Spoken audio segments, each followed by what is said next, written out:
तो हम लोग स्टार्ट करते हैं। आज का हमारा पहला क्वेश्चन है। मैं भी क्वेश्चन को पढ़ते चल रही हूँ, आप लोग भी पढ़िएगा क्वेश्चन। सामान्य शिशु में विकसित होने वाला शीघ्रातिशीघ्र अनुभव है। पहला ऑप्शन है गंध, दूसरा है स्पर्श, तीसरा है दृष्टि और चौथा है श्रवण। तो क्या होगा, चारों ऑप्शन में से कौन सा ऑप्शन आपको सबसे ज्यादा सही लग रहा है कि जब जो एक नॉर्मल जो बच्चा है उसमें विकसित होने वाला सबसे ज्यादा जो सबसे जल्दी विकसित होता है, कौन सा चीज को लोग सबसे जल्दी फील कर पाते हैं?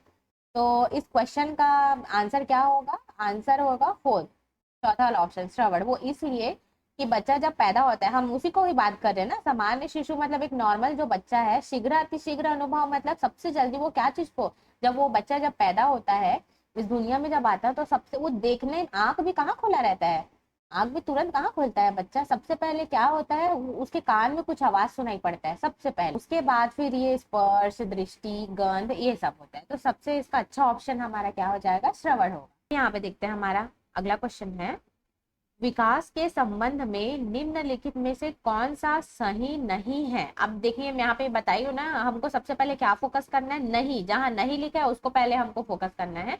सही नहीं है तो हमको देखना है कि कौन सा ऑप्शन गलत है और वही हमारा आंसर रहेगा, है ना।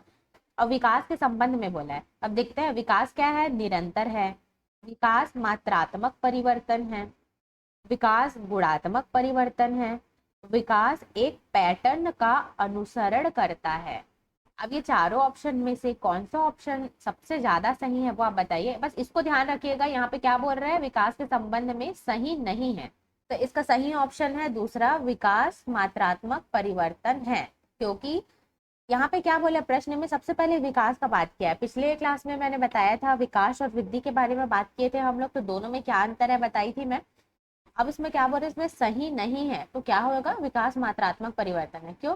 विकास को हम उसका मात्रा को कैसे हम उसको माप नहीं सकते हैं, है ना। हम वृद्धि को माप सकते हैं कि जो भी बच्चा है या जो भी वयस्क है वो कितने साल का है, उसका उम्र क्या है, वो कितना मोटा है, पतला है, हाइट कैसा है, ये सब चीज को हम उसका माप सकते हैं। तो वो सब वृद्धि में आता है, वो विकास में नहीं आएगा। विकास मतलब उन लोग का क्या हो जाएगा, उन लोग का डेवलपमेंट, उन लोग के अंदर का वो क्या क्या चीज को और सीख रहे हैं, तो उसको हम माप नहीं सकते हैं, है ना। तो इसलिए क्या है, विकास मात्रात्मक परिवर्तन है, ये हमारा आंसर हो जाएगा सही। इसलिए हमको क्वेश्चन को पहले पढ़ना बहुत ज्यादा इंपॉर्टेंट है, और जहां नहीं लिखा है उसको तो और अच्छे से पढ़ना और समझना है पहले। का सही आंसर हो जाएगा दूसरा। अब अगला क्वेश्चन है हमारा, निम्नलिखित में से कौन सा मानसिक रूप से पिछड़े बच्चे का लक्षण नहीं है? अब इसका ऑप्शन हम देखते हैं। पहला है मंद गति से सीखना, दूसरा है अमूर्त सोच का अभाव, तीसरा है मौलिकता का अभाव, चौथा है उत्कृष्ट समस्या समाधान कौशल। तो अब हमको क्वेश्चन को पढ़ के हमको बताना है कि चारों ऑप्शन में से कौन सा ऑप्शन आएगा उसके लिए। पिछड़े बच्चे का लक्षण नहीं है, चौथा का आंसर ही सही है, उत्कृष्ट समस्या समाधान कौशल। अब यहाँ पे देखिए क्वेश्चन, यहाँ पे ही गड़बड़ होता है क्वेश्चन को। यहाँ पे देखिए क्या बोला है, पिछड़े बच्चे का लक्षण नहीं है मतलब पिछड़े पिछड़े बच्चे मतलब वो बच्चा जो सीख नहीं पाया है, वो उतना होशियार नहीं है वो बच्चा, है ना। तो उसके अपोजिट में क्या हो जाता है, उसके अपोजिट में जो सोचोगे तो होशियार बच्चा, तो होशियार बच्चा ही तो उत्कृष्ट समस्या समाधान कौशल कर पाएगा, है ना। जो जो बच्चा गधा है या जो बच्चा उतना अच्छे से नहीं सोच पाता, वो उत्कृष्ट मतलब तो बहुत अच्छा होता है ना, उत्कृष्ट शब्द का उपयोग हम उसी के लिए करते हैं। तो उत्कृष्ट समस्या समाधान कौशल तो बहुत होशियार बच्चा ही कर पाएगा उसको, है ना। पिछड़े बच्चे कहाँ कर पाएंगे उसको। तो इसीलिए यहाँ पे नहीं है, पिछड़े बच्चे का लक्षण नहीं है, तो क्या हो जाएगा, उत्कृष्ट समस्या समाधान कौशल। बाकी ऊपर का जो तीन ऑप्शन है वो सब पिछड़े बच्चे को ही बताता है। मौलिकता का अभाव, मौलिकता का अभाव मतलब उसमें मौलिकता का अभाव होगा, वो बहुत कुछ को नहीं जानेगा। अमूर्त सोच का भाव, इमेजिनेशन जो करता है, एक बच्चे को हम इमेजिनेशन करवाएंगे तो वो कर पाएगा, लेकिन पिछड़ा बच्चा उतना ही अच्छे से नहीं कर पाएगा। मंद गति से सीखना, है ना, धीमी गति से वो सीखता है कुछ भी चीज को, तो ऐसे हम उसको समझ सकते हैं। तो अब यहाँ पे क्या बोला है, स्कूल में विभिन्न कक्षाओं के बच्चे मौजूद हैं, इन बच्चों में व्यक्तिगत भिन्नता को समझना क्यों महत्वपूर्ण है? पहला ऑप्शन है छात्रों के बीच के अंतर को कम करने के लिए, दूसरा है छात्रों की क्षमताओं और प्रदर्शन को बढ़ाने के लिए, तीसरा है यह पता लगाने के लिए कि छात्र सीखने में सक्षम है या असक्षम क्यों है। चौथा ऑप्शन है कुछ बच्चों को विशेष महसूस कराने के लिए। तो क्वेश्चन को आप लोग अच्छे से पढ़िए और ये चारों ऑप्शन में से कौन सही के लिए ना, सबसे पहले हमको ये देखना पड़ता है कि जो जो गलत है उसको पहले फिल्टर करते जाइए, उसको पहले हटाते जाइए कि ये तो नहीं ही होगा, ये भी नहीं होगा, फिर बच जाता है आप लोग का दो, फिर उन दोनों में से ये सबसे ज्यादा सही है, फिर वो वाला ही हमेशा आंसर होता है। इस क्वेश्चन का सही जो आंसर है वो हो जाएगा दूसरा, छात्रों की क्षमताओं और प्रदर्शन को बढ़ाने के लिए। अब वो क्यों होगा ये मैं बता रही हूँ, हम ऑप्शन में ही हम इसको समझेंगे ऑप्शन से ही। यहाँ पे क्या बोला है, छात्रों के बीच के अंतर को कम करने के लिए। अब यहाँ पे देखिए छात्रों के बीच के अंतर को कम करने के लिए वो तो ऑटोमेटिक, आप जैसे एक टीचर हैं और आप पूरे सारे एक क्लास में हर टाइप के बच्चे हैं, आप वो सबको पढ़ा रहे हो, तो वैसे ही आप सबको एक साथ लेके आ सकते हो, है ना, कुछ भी चीजों का एक्टिविटी करा रहे हो। अब यहाँ पे व्यक्तिगत भिन्नता वर्ड का यूज हुआ है ना, व्यक्तिगत भिन्नता मतलब क्या होता है, हर बच्चे का भाषा बोली अलग अलग है, सबका परिवार अलग अलग है, तो लोग उसके हिसाब से बिहेव करते हैं, लेकिन आपको क्या करना है, आपको वो सबको एक साथ लेके चलना है ना, उसमें अंतर नहीं करना है। अब यहाँ पे देखना, यहाँ पे दूसरा फिर ऑप्शन है छात्रों की क्षमताओं और प्रदर्शन को बढ़ाने के लिए। तो हमको हमेशा यही कोशिश करना है, एक टीचर, क्योंकि हम एक टीचर बनने वाले हैं, तो हमेशा ये करना है कि छात्रों को हम उनको क्या करें, उसको प्रोत्साहित कैसे करें, हर चीज को लिए हम उनको क्या करें, हमेशा उनको आगे बढ़ने के लिए हम कैसे उनको प्रोत्साहित करें, ये हमको करना है ना। तो उन लोग की जो क्षमता है और उनकी जो प्रदर्शन, हम लोग को पता है कि उन लोग कर पाएंगे वो चीज को, तो हम उसको क्या कर सकते हैं और इनकरेज करना है उनको, है ना, उनको बढ़ाने के लिए। तो ये वाला ऑप्शन सही होगा। अब तीसरा भी देख लेते हैं, यह पता लगाने के लिए कि छात्र सीखने में सक्षम है या असक्षम क्यों है। अब यहाँ पे देखिए, अब यहाँ पे टीचर का काम ही है ना कि वो सब बच्चों को सिखाना है, जो असक्षम है उसको भी सिखाना है, टीचर का काम तो वही है, तो ये वाला ऑप्शन भी नहीं होगा। अब यहाँ पे देखिए चौथा क्वेश्चन है, चौथा जो ऑप्शन है वो उसमें जाते हैं कुछ बच्चों को विशेष महसूस कराने के लिए, और ये तो पूरा का पूरा गलत है कि हम ऐसा तो नहीं कर सकते ना, एक क्लास में 4 बच्चों को ही हम स्पेशल ट्रीटमेंट दे रहे हैं, उन लोग को सब चीज के लिए माफ कर दे रहे हैं, होमवर्क करके नहीं आए हैं तो उन लोग को माफ कर दे रहे हैं, तो बहुत गलत है। हर किसी के साथ हमको इक्वल बिहेव करना है ना, सबके साथ हमको सबको लेके चलना है। तो यहाँ पे व्यक्तिगत भिन्नता से हमको एक वर्ड का यूज हुआ है व्यक्तिगत भिन्नता, उससे ही हमको ये समझ में आ रहा है कि हमको क्या करना है, वो बच्चों के साथ उनके छात्रों की जो क्षमताएं और प्रदर्शन है उसको बढ़ाने के लिए उसको यूज करना। क्वेश्चन देखते हैं, निम्नलिखित में से कौन सा उदाहरण भाषाई बुद्धि वाले व्यक्ति को दर्शाता है।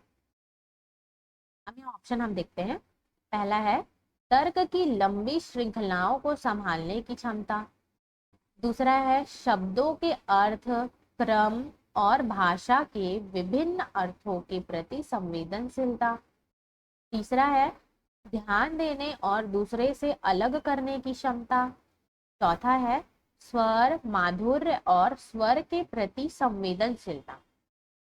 तो आप लोग के हिसाब से क्या है ये, इसमें से कौन सा होगा।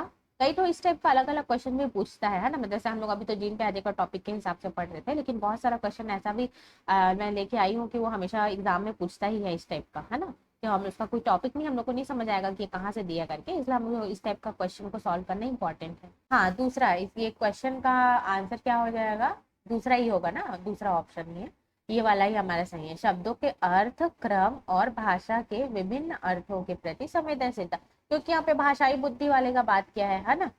अब भाषाई बुद्धि मतलब हर चीज वो उसके भाषा से रिलेटेड होगा, भाषा से रिलेटेड यहाँ पे यही है, शब्दों के अर्थ क्रम, उसको बोलने में हमको समझ में आ जा रहा है ना, शब्दों का अर्थ वो बोल रहा है, क्रम बोल रहा है, भाषा के विभिन्न अर्थ बोल रहा है, तो बाकी सब ऑप्शन के हिसाब से ये वाला ऑप्शन ही, दूसरा वाला ही सबसे फिट बैठ रहा है, तो हमारा सही आंसर हो जाएगा दूसरा। अब हम आगे बढ़ते हैं। हाँ ये देखिए, ये वाला क्वेश्चन रिपीट भी हुआ है, इससे पहले भी अभी लोग कल हम लोग ये वाले में पढ़े थे इसके बारे में। ये क्वेश्चन पढ़ती हूँ मैं, इस चरण के दौरान इस चरण की मुख्य उपलब्धि वस्तु स्थायित्व है। तो ऑप्शन है हमारा पहला पूर्व संक्रिय अवस्था, दूसरा है संवेदी पेशी अवस्था, तीसरा है मूर्त संक्रिय अवस्था, चौथा है औपचारिक संक्रिय अवस्था। तो ये चारों ऑप्शन में से कौन सा होगा, बहुत पूछता है, बहुत बार पूछ चुका है इसको। वस्तु स्थायित्व मतलब क्या होता है, किसी भी वस्तु का कोई भी, जैसे नाम से पता चल रहा है यहाँ पे वस्तु का बात है ना, अब यहाँ पे स्थायित्व बोल रहा है मतलब वो क्या है, वो परमानेंट, वस्तु का क्या है परमानेंट होना वहां पे। तो कौन सी अवस्था में, मतलब यहाँ पे सबसे पहले तो ऑप्शन आपको पता चल गया, इसका आंसर क्या है, संवेदी पेशी अवस्था। संवेदी पेशी अवस्था मतलब कौन सा चरण है, ये पहला चरण है ना, सबसे पहला चरण, जो कि क्या है जन्म से 2 वर्ष है। तो जब बच्चा उस एज में रहता है, जन्म से 2 वर्ष के एज में रहता है, तो सामने जब बच्चा खेल रहा है और खिलौना है उसका कोई, और वो खिलौना उसके सामने रखा है, लेकिन क्या करे उसके पापा या मम्मी वो खिलौना को क्या करे, कहीं और छुपा दिए, ठीक है।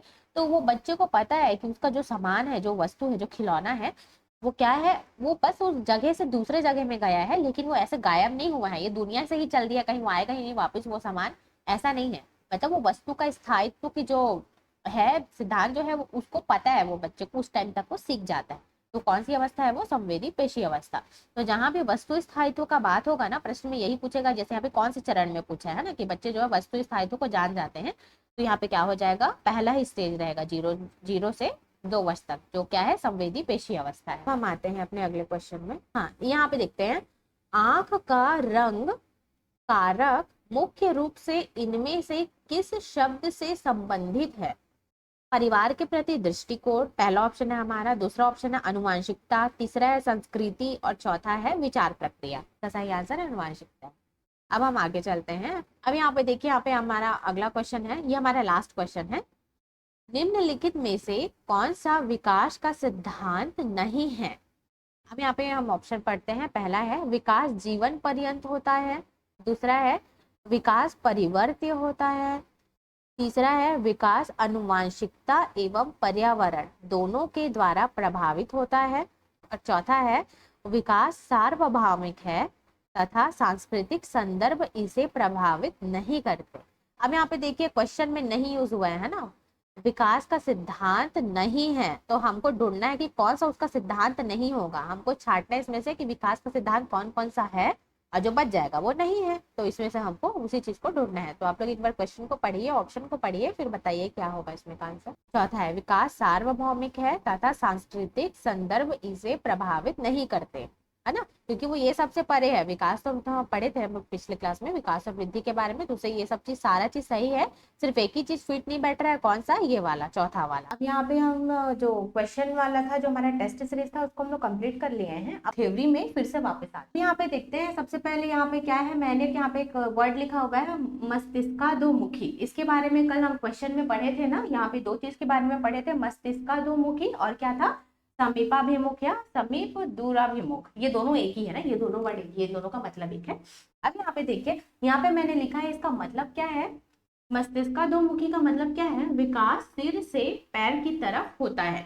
अब यहाँ पे विकास सिर से पैर की तरफ होता है, इसका मतलब क्या है, जैसे बच्चे जब छोटे रहते हैं तो सबसे पहले वो क्या करते हैं, अपना सर को संभालना सीखते हैं। पहले सर को संभालना नहीं सीखे रहते जब वो छोटे रहते हैं, जैसे जैसे वो बड़े होते जाते हैं सर संभालना सीखते हैं, फिर अपना गला संभालना सीखते हैं, फिर अपना कंधा, फिर हाथ पैर चलाते हैं, फिर पैर चलता है, फिर खड़े होना सीखते हैं। तो ऐसे क्या होता है, उनका जो विकास है वो हमेशा कहाँ से होता है, सर से पैर की तरफ होता है, मतलब हेड टू टो होता है, ठीक है, मतलब सर से लेके पैर के अंगूठे तक का ये पूरा विकास कहाँ से स्टार्ट होता है, सर से, और कहाँ तक जाता है, पैर तक जाता है। तो जहां भी इस टाइप का बात करेगा कि विकास सर से लेके पैर तक की तरफ होता है, तो उसको हम क्या बोलेंगे, मस्तिष्काधोमुखी बोलेंगे। इस टाइप का क्वेश्चन भी पूछता है ये वर्ड को लिख के कि इसका मतलब क्या है, तो ये हमको पता होना चाहिए।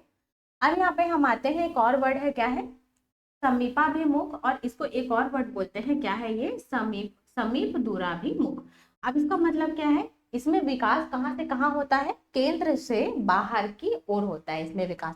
अब यहाँ पे देखिए केंद्र से बाहर की ओर मतलब, अब यहाँ पे देखिए केंद्र से बाहर की ओर मतलब, केंद्र से बाहर की ओर मतलब, जैसे यहाँ पे मैंने लिखा है समझाने के लिए, यहाँ पे सबसे पहले केंद्र मतलब बीच से स्टार्ट करते हैं हम। तो जैसे हमारा ये कंधा है, तो सबसे पहले हम अपना कंधा संभालना सीखते हैं, फिर हम अपना क्या संभालते हैं, हम अपना हाथ को संभालना सीखते हैं। हाँ, पहले कंधा काम करता है, फिर हाथ काम करता है।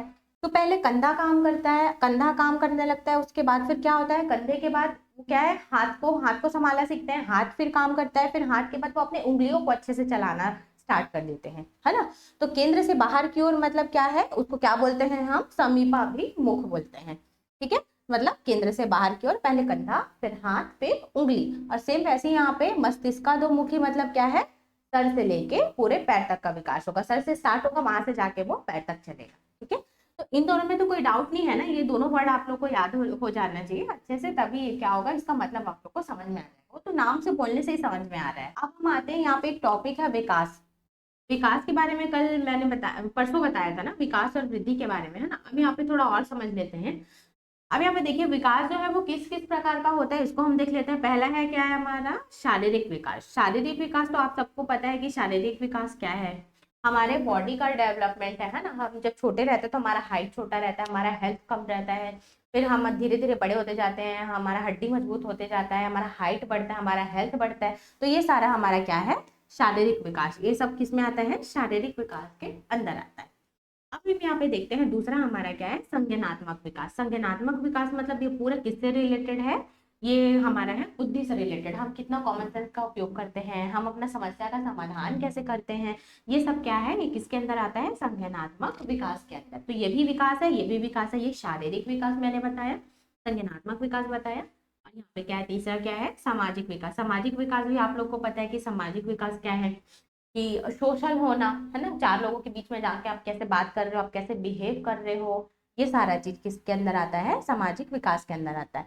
और सामाजिक विकास से रिलेटेड हम लेव वाइगोत्स्की का भी पढ़ेंगे हम इसके बाद, ठीक है। अब यहाँ पे देखते हैं चौथा है हमारा संवेगात्मक विकास। और संवेगात्मक विकास मतलब इससे क्या समझते हो आप, संवेग। संवेग मतलब क्या है, इमोशंस। इमोशंस से रिलेटेड, क्रोध है ना, मतलब जैसे गुस्सा आते हैं, खुश हो जाते हैं, एक्साइटेड हो जाते हैं, तो ये सबसे रिलेटेड है क्या है, वो संवेगात्मक विकास है। तो विकास कितने टाइप के हैं, चार टाइप के हैं, चार प्रकार है। पहला शारीरिक, दूसरा संज्ञानात्मक, तीसरा सामाजिक, और चौथा क्या है, संवेगात्मक। ये आप लोग को एक बार पता होना चाहिए, क्योंकि विकास कितने प्रकार के होते हैं, ये नाम को दे देगा, बोलेगा इनमें से कौन सा नहीं है, तो वो आपको पता होना चाहिए कि कौन सा नहीं है और कौन कौन सा विकास का टाइप है। यहाँ पे आते हैं विकास के चरण। जैसे कि कल हम यहाँ पे परसों हमने पढ़ा था, परसों हमने क्या पढ़ा था, संज्ञानात्मक विकास के बारे में पढ़ा था, इसके चरण के बारे में पढ़ा था। तो इसके चार चरण थे, चार इसके प्रकार थे, वो हम पढ़े थे। अब हम क्या पढ़ेंगे, आज पढ़ेंगे ये जो वाला विकास है, इस विकास के चरण पढ़ेंगे। इस विकास के चरण में हम देखते हैं ये भी कितने प्रकार का है, ये भी हमारा चार प्रकार का है। उससे ही रिलेटेड है लगभग लगभग, ज्यादा अंतर नहीं है दोनों में, लेकिन फिर भी एक बार पता होना चाहिए, क्योंकि शैशवावस्था कभी बोल दिया, कभी पूर्व बाल्यावस्था बोल दिया, तो आपको कंफ्यूज नहीं होना, यहाँ पे आपको याद होना चाहिए। तो देखिए हम पहला में आते हैं। पहला हमारा इसका प्रकार जो है, जो विकास के चरण है उसमें पहला चरण क्या है, शैशवावस्था। अब शैशवावस्था में कितने से कितना रहेगा, जन्म से 2 वर्ष रहेगा। अब यहाँ पे देखिए जन्म से 2 वर्ष, सेम ऐसी जो हम संवेदी कामक जो हम पढ़े थे पिछले क्लास में, उसमें भी यही बोला था ना, जन्म से 2 वर्ष पहली अवस्था में, तो वैसा हम रिलेट करके पढ़ेंगे। तो सेम वैसे ही वहां पे संवेदी कामक था और इसमें क्या है, शैशवावस्था है, और दोनों का एज क्या है, सेम है, जन्म से 2 वर्ष। अब उसके बाद यहाँ पे है दूसरा है पूर्व बाल्यावस्था।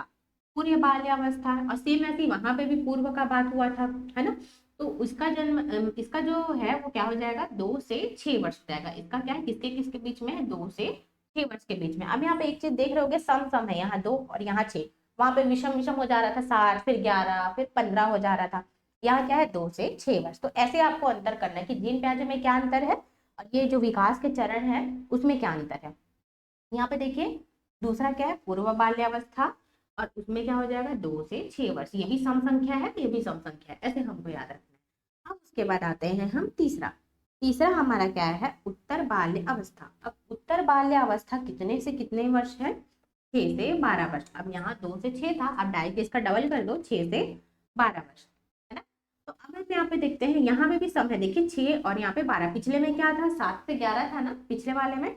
यहाँ पे क्या आएगा, यहाँ पे पिछले वाले क्लास में क्या था, उत्तर बाल्य अवस्था है, और इसके बदले में क्या था, ठोस या मूर्त था, मूर्त अवस्था था, है ना। तो हम उसको ऐसे रिलेट करके पढ़ेंगे।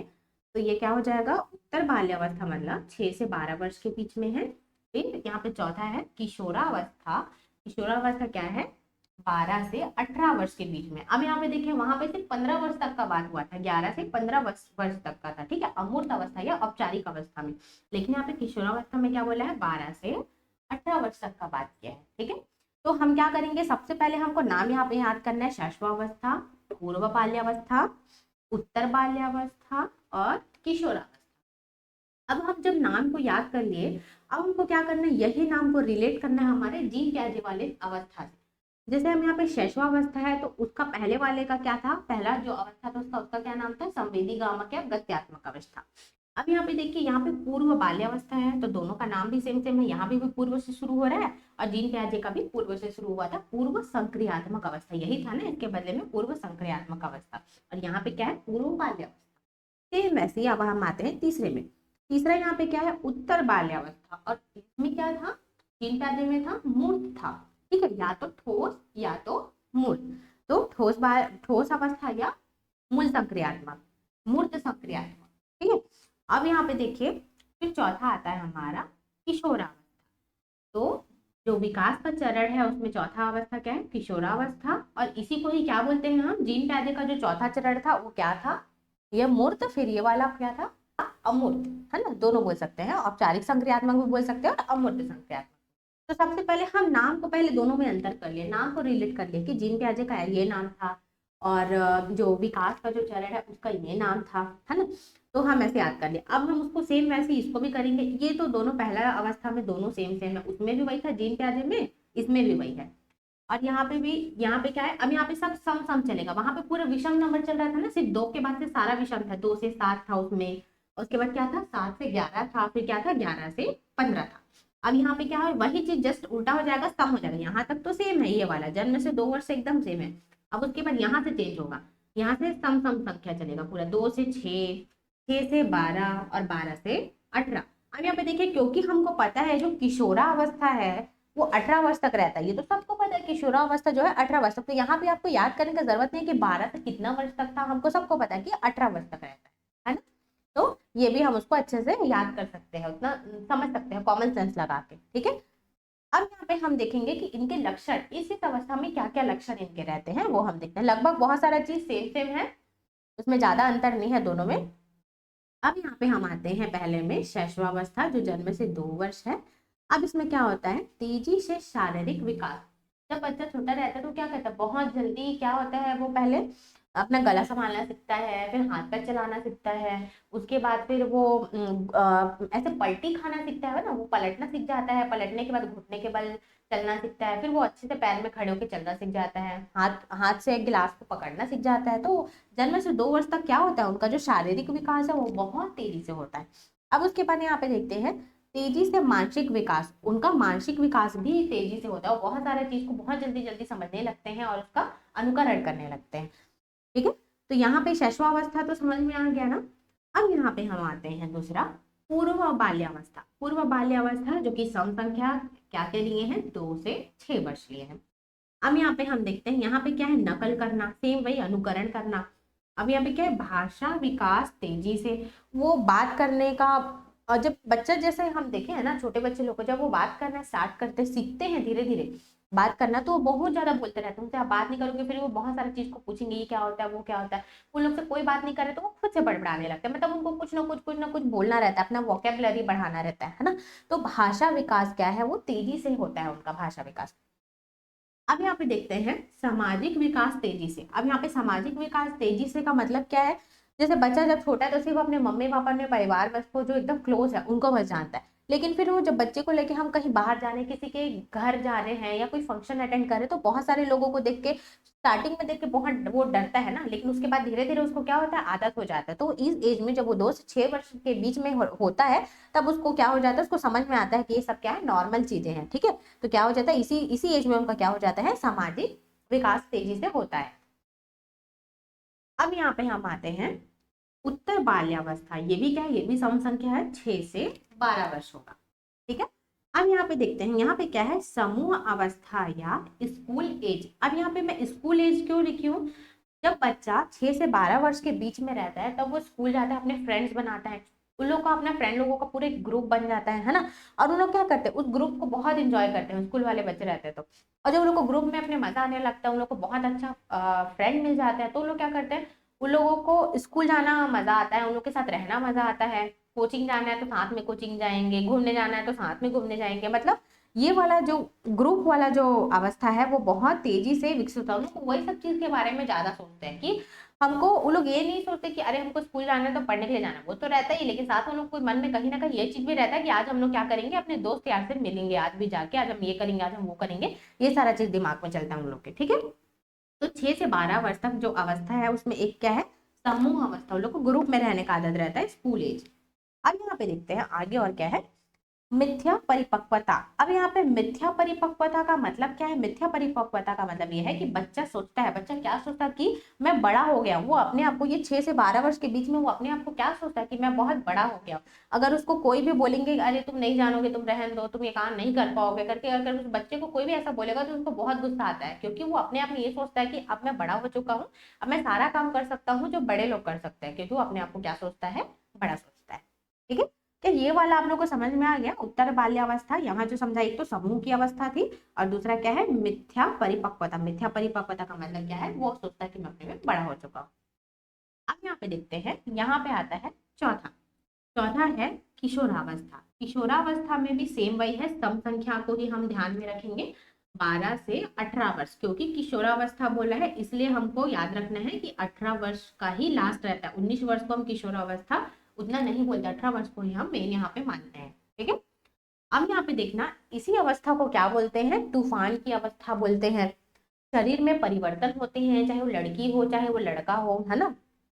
लड़कियों का आवाज जो है वो और पतला हो जाता है, लड़कों का आवाज क्या है? मोटा हो जाता है ना। शरीर में उन लोग का बहुत सारा चेंजेस होता है, लड़कियों के भी लड़कों के भी।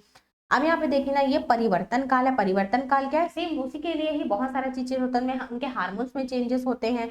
इसको सुनहरा काल भी इसीलिए ही बोला जाता है। ये सब नाम मैं इसलिए लिखी हूँ क्योंकि ये क्वेश्चन हमेशा पूछता है इस टाइप से कि तूफान की अवस्था किसे कहते हैं, सुनहरा काल की अवस्था किसे कहते हैं, परिवर्तन काल की अवस्था किसे कहते हैं। ये सारा वर्ड यूज हो चुका है ना।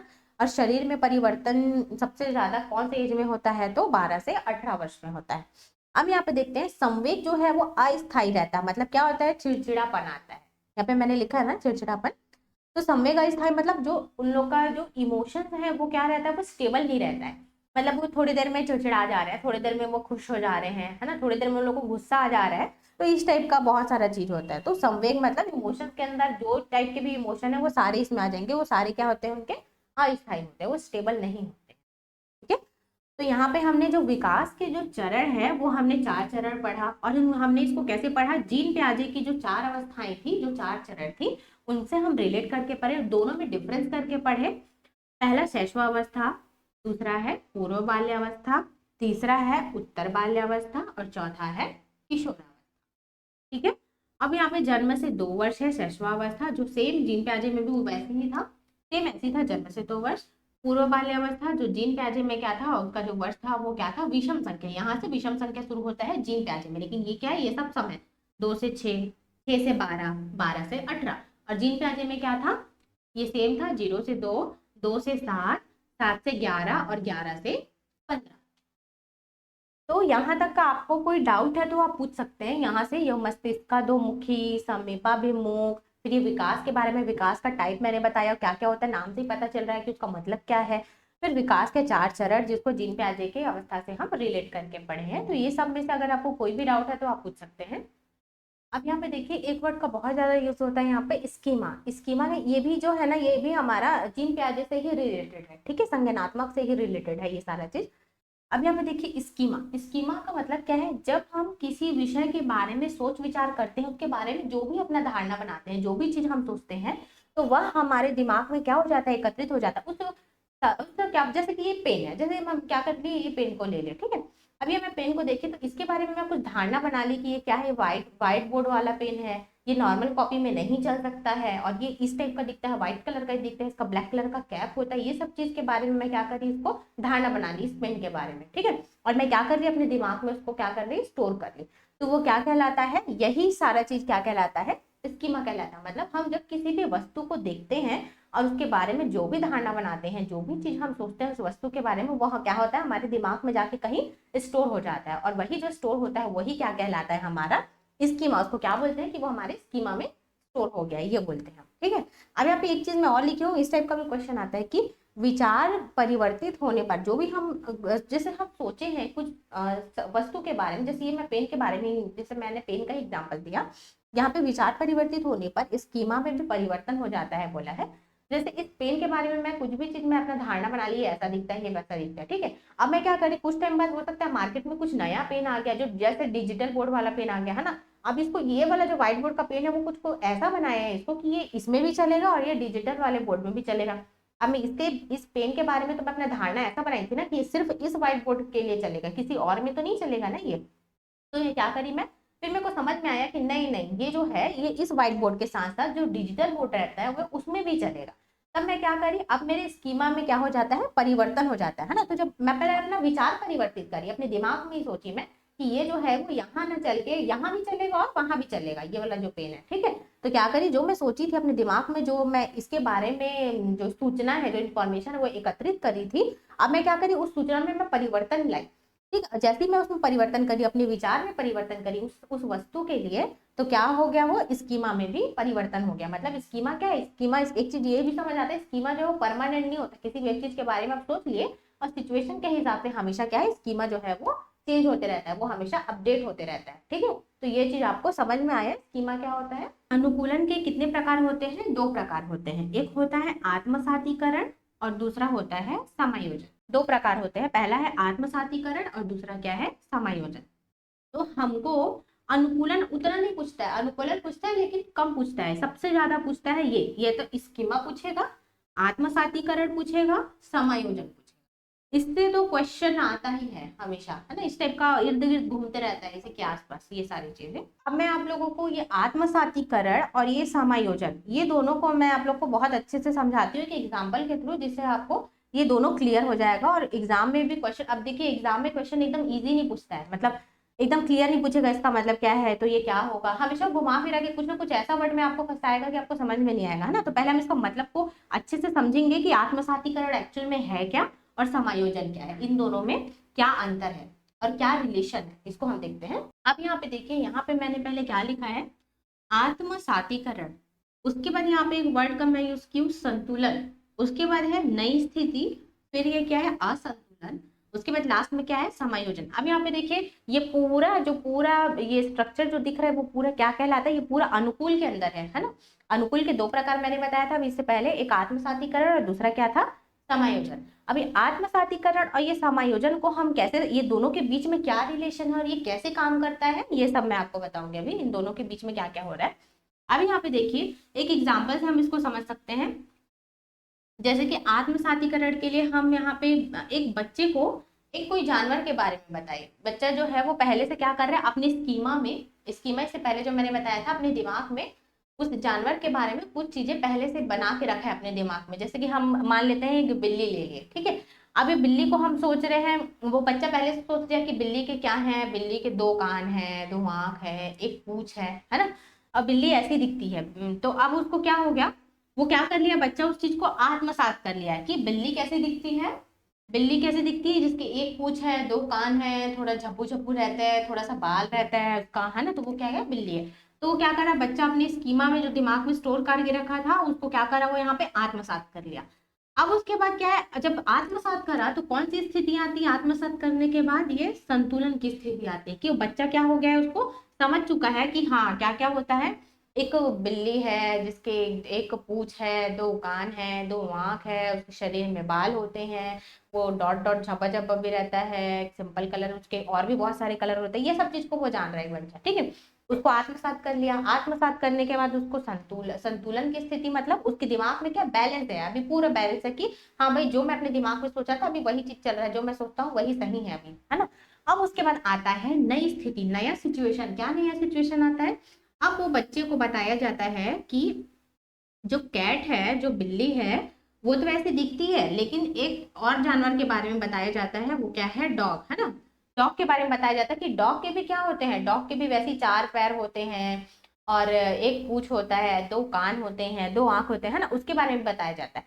तब यहाँ पे क्या हो जाता है, अब वो कंफ्यूज हो जाता है यहाँ पे, तो इसमें कौन सी स्थिति आती है, तो वो तो पहले बिल्ली के बारे में उसने सोच रहा था कि अरे बिल्ली के तो ये होता है, ये उसका ऐसा ऐसा होता है करके, है ना, एक पूंछ 4 पैर।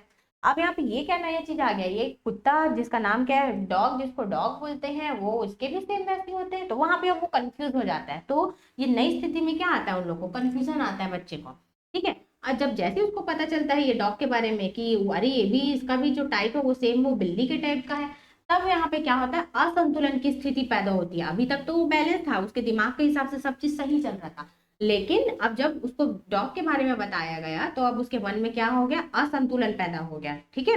वो डिसबैलेंस हो गया है यहाँ पे, इसमें उसको समझ में नहीं आया कि अरे बिल्ली का भी ऐसी है और कुत्ते का भी ऐसी, दोनों का सेम है करके, ठीक है।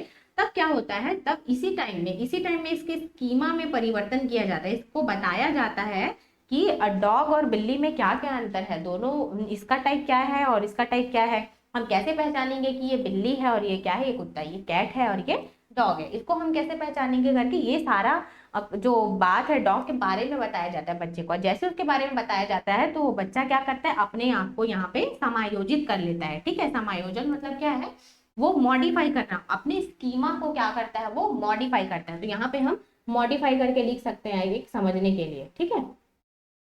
मॉडिफाई यहाँ पे लिख सकते हैं समझने के लिए। मॉडिफाई करना मतलब पहले से जो उसके पास नॉलेज है उसमें और ऐड कर रहा है, वो नॉलेज को क्या कर रहा है, ऐड कर रहा है, ठीक है। उसके पास कैट का नॉलेज था लेकिन वो डॉग का नॉलेज को क्या कर रहा है, अपने में और मॉडिफाई कर रहा है और ऐड कर रहा है साथ में, ठीक है। इन दोनों को साथ में वो अपने दिमाग में स्टोर कर लिया। और जब वो स्टोर कर लिया उसके बाद फिर से यहाँ पे ये घूम के यहाँ पे फिर से क्या आ रहा है, आत्मसातीकरण में फिर से आ जा रहा है। तो ये वाला जो प्रोसेस है वो हमेशा चलते रहता है, ठीक है। आत्मसात किया, उसके स्कीमा में कुछ एक कोई भी जानवर या कोई भी सामान है, मैंने जानवर कर लिया, कुछ कोई भी सामान होगा, है ना। तो उसके बारे में कुछ सोचा, अपने दिमाग में बैठा के रखा था, आत्मसात कर चुका था उस चीज को बच्चा कि ऐसा ऐसा होता है, मेरे मम्मी मेरे पापा ने बताया हुआ है।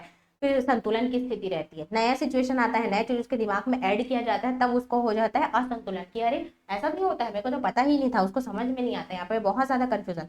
उसके बाद उसको फिर से नया नॉलेज दिया जाता है और नया नॉलेज को क्या करता है, पुराने नॉलेज के साथ वो ऐड करता है, उसको और मॉडिफाई करता है, तो समायोजित हो जाता है। समायोजित होने के बाद फिर से वो क्या करता है, आत्मसातीकरण करता है। और जब ये पूरा प्रोसेस चलता है तो उसके स्कीमा में क्या होते रहता है, अपडेट होते रहता है, ठीक है। स्कीमा आप उसका परिवर्तन हुआ ना, मैं बताई ना, किसी भी एक सामान के बारे में अगर आप अपना विचार कुछ बदल रहे हो तो क्या होता है, स्कीमा भी परिवर्तित हो जाता है, जिससे स्कीमा क्या होता है, अपडेट होते रहता है। अब इससे रिलेटेड क्वेश्चन को ही हम कल सॉल्व करेंगे, इसमें देखेंगे। अब देखिएगा आप, जैसे हम क्वेश्चन को सॉल्व करेंगे ना कल, तो बहुत सारा नया वर्ड हमको और समझ में आएगा, अरे ये क्या है करके थोड़ा सा कंफ्यूजन भी होगा, लेकिन हम उसको टेस्ट सीरीज को इसीलिए ही हम दे रहे हैं ताकि हम क्या करें, अपना कॉन्सेप्ट को क्लियर कर सके कि स्कीमा क्या है, अनुकूलन क्या है, आत्मसातीकरण क्या है और समायोजन क्या है, इसके बारे में। आज की इस वीडियो में जो कुछ भी हमने पढ़ा है उसमें अगर आपको कहीं भी डाउट हो, कुछ भी अगर समझ में नहीं आ रहा है कोई भी टॉपिक, तो आप हमें कमेंट सेक्शन में पूछ सकते हैं।